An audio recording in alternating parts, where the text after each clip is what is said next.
Doctor Vijayabharathi, fertility specialist, విజయ fertility centre, Godavarikhani, Mancherial.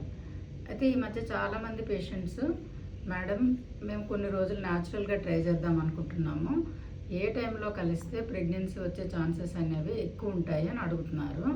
So suppose పేషెంట్కి ఏమైనా regular cycles ఉంటాయి అంటే 28 డేస్ నుంచి 30 డేస్ సైకిల్ ఉంటే కనుక మనము ఎంతవరకు ఓవులేషన్ ఏ టైంలో అవుతుందో ప్రిడిక్ట్ చేయగలుగుతాము. అదే ఇర్రెగ్యులర్ పీరియడ్స్ ఉన్న వాళ్ళల్లో మాత్రం ఎప్పుడు ఓవులేషన్ అవుతుంది అనేది మాత్రం ప్రిడిక్ట్ చేయలేము.